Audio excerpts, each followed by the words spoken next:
Om Sai Ram, Sai Satcharitra, Chapter 11. This chapter covers the following topics: Sai as Sagun Brahma, Dr. Pandit's worship, Haji Siddik Falke, control over the elements. Let us now, in this chapter, describe the manifested Brahma Sai, as to how he was worshipped and how he controlled the elements. Sai as Sagun Brahma.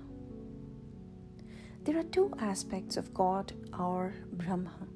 One, the unmanifested Nirgun, and two, the manifested Sagun. The Nirgun is formless, while the Sagun is with form. Though both denote the same Brahma, some prefer to worship the former and some the latter. As stated in the Gita, Chapter 8, the worship of the latter is easy and preferable. As man has got a form, body, senses, etc., it is natural and easy for him to worship the God with form. Our love and devotion do not develop unless we worship Sagun Brahma for a certain period of time, and as we advance, it leads us to the worship of Nirgun Brahma. So let us start with Sagun worship. Image, altar, fire, light, sun, water, Brahma are the 7 objects of worship. But Sadguru is better than all of these. Let us on this occasion bring to our mind the beautiful form of Sai, who was non-attachment incarnate and who was a resting place for his devotees. Our faith in his words is the asan, and our sankalpa, the determination to accomplish the puja, is the abandonment of all our desires. Some say that Sai was Bhagavad Bhakta, devotee of the Lord, and others say he was the Mahabhagavat, a great devotee. But to us, he is God incarnate. He was ever forgiving, never irritable, straight, soft, tolerant, and content beyond comparison. Though he looked embodied, as if having a form, he was really disembodied, emotionless, unattached, and internally free. The Ganges, on its way to the sea, cools and refreshes the creatures affected with heat, gives life to the crops and trees, and quenches the thirst of many. Similarly, saints like Sai, while they live their own life, give solace and comfort to all. Lord Krishna has said that the saint is my soul, my living image. I am he is my pure form. This indescribable Shakti or power of God, known as pure existence, knowledge and bliss incarnated in the form of Sai in Shirdi. The Shruti, Taittiriya Upanishad, describes Brahma as pure bliss. This we read or hear daily in the books. But the devout people experienced this Brahma or bliss in Shirdi. Baba, the support of all, required no prop or asan from anybody. He always used a piece of sackcloth for his seat, which was covered with a small mattress by his bhaktas and had a bolster placed by them for resting his back. Baba respected the feelings of his devotees and allowed them to worship him as they liked. Some waved chamar or fans before him. Some played on musical instruments. Some washed his hands and feet. Some others applied scent and chandan. Some gave betel nuts with leaves, and some others offered naivedya. Though he looked like Living in Shirdi, he was present everywhere. This all-pervasiveness of his was daily experienced by his devotees. Our humble prostration to this all-pervasive Sadguru. Dr. Pandit's worship. One Dr. Pandit, a friend of Tatya Sahib Nulkar, once came to Shirdi for Baba's darshan. After saluting Baba, he sat in the masjid for some time. Baba asked him to go to Dada Bhatt Kelkar. He went to Dada Bhatt, by whom he was well received. Then Dada Bhatt left his house for puja and Dr. Pandit accompanied him. Dada Bhatt worshipped Baba. Nobody until then dared to apply sandal paste to Baba's forehead. Only Malsapati used to apply it to his throat. But this simple-hearted Dr. Pandit took Dada Bhatt's dish containing puja materials and taking sandal paste out of it, drew a tripund, that is 3 horizontal lines on Baba's forehead. To the surprise of all, Baba kept silent, without uttering a single word. Then Dada Bhatt that evening asked Baba, "How is it that though you object to the sandal paste being applied by others to your forehead, you allowed Dr. Pandit to do so?" Baba replied that Dr. Pandit believed him to be the same as his Guru Raghunath Maharaj of Dhopeshwar, known as Kaka Puranik, and he applied the paste to his forehead as he was doing it to his Guru. Hence, he could not object. On inquiry, Dr. Pandit told Dada Bhatt that he took Baba as his Guru Kaka Puranik and realized him as the same. Hence, he marked the tripund on Baba's forehead, as he did on his Guru's. Though Baba allowed the devotee to worship him as they pleased, still sometimes he acted in a strange way. Sometimes he threw away the puja dish and was a wrath incarnate. Then who could approach him?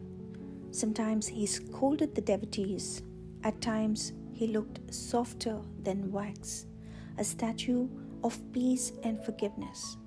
Though he seemed to shake with anger and his red eyes rolled round, still he was internally an ocean of affection and motherly love. He would call out his devotees and say that he never knew when he was ever angry with them. If it was possible that mothers could kick their children and the sea turn back the river, he too could neglect the devotees' welfare. That he, the slave of his devotees, always stood by them and responded to them whenever they called upon him, and he always longed for their love. Haji Siddik Falke. There was no knowing as to when Baba would accept a devotee. That depended on his will. Siddik Falke's story is to the point. One Mohammedan gentleman by name Siddik Falke of Kalyan, after making pilgrimage to Mecca and Medina, came to Shirdi. He lived in the Chavdi facing north and sat in the open courtyard of the masjid. For 9 months, Baba ignored him and did not allow him to step into the masjid. Falke felt much disconsolate and did not know what to do. Somebody advised him not to be disappointed but to try to approach Baba through Shama, a close and intimate devotee of Baba. He told him that they approached the Lord Shiva through his servant and devotee Nandi, so should Baba be approached through Shama.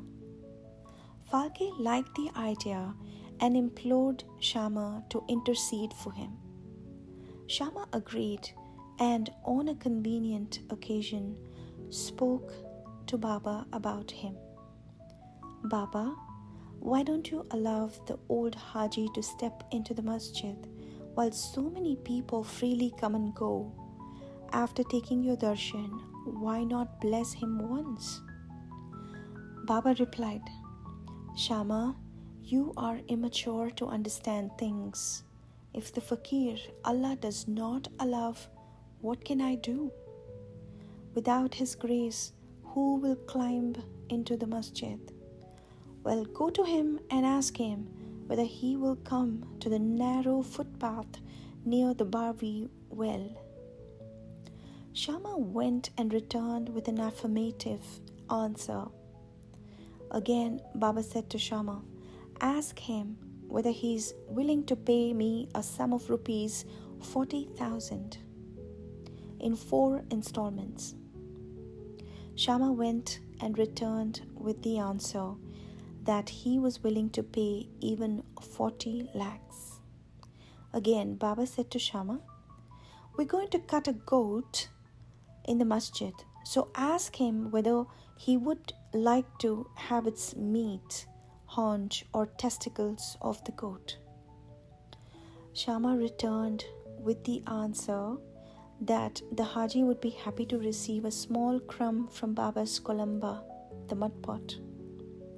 Hearing this, Baba got excited and with his hands threw away the earthen jars and kolamba and straightway advanced to the Haji and lifting his kafni up in the arms said, why do you brag and pose yourself as an old Haji? Do you read Quran like this? You are proud of your pilgrimage to Mecca, but you do not know me. Being thus scolded, the Haji was confounded. Baba then went back to the masjid, purchased a basket of mangoes and sent them to Haji. Then again, Baba went to the Haji and taking out rupees 55 from his pocket, gave them in Haji's hand. Thenceforth, Baba loved the Haji, invited him for meals, and the Haji thereafter came into the masjid whenever he liked. Baba gave him at times some rupees, and thus the Haji was enrolled in Baba's darbar. Now let's talk about Baba's control over the elements. We shall close this chapter after describing 2 incidents showing Baba's control over the elements. Once, at evening time, there was a terrible storm at Shirdi.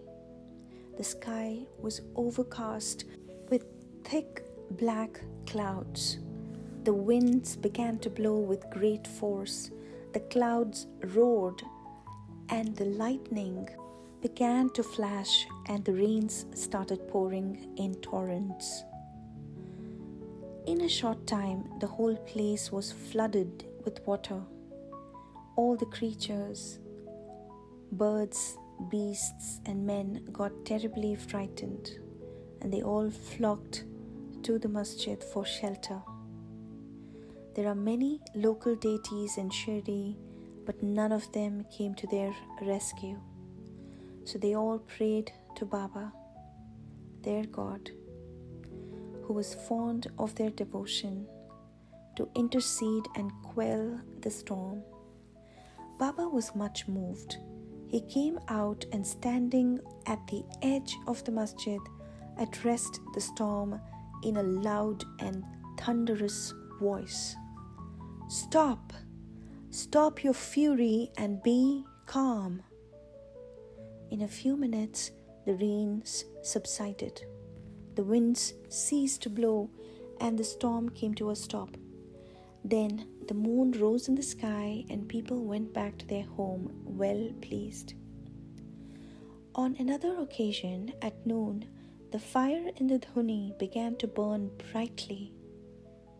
Its flames were seen to be reaching the rafters above. The people who were sitting in the masjid did not know what to do. They dared not ask Baba to pour water or do anything to quench the flames. But Baba soon came to realize what was happening. He took up his satka, the short stick, and dashed it against a pillar in front, saying, "Get down, be calm." At each stroke of the satka, the flames began to slow down, and in a few minutes, the dhuni became calm and normal. This is our Sai, and an incarnation of God.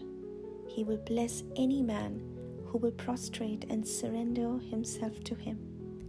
He who will read the stories of this chapter daily with faith and devotion will soon be free from all calamities. Not only this, but always attached and devoted to Sai. He will very soon get God vision. All his desires will be fulfilled, and being ultimately desireless, he will attain the Supreme. Amen. Bow to Sri Sai. Peace be to all.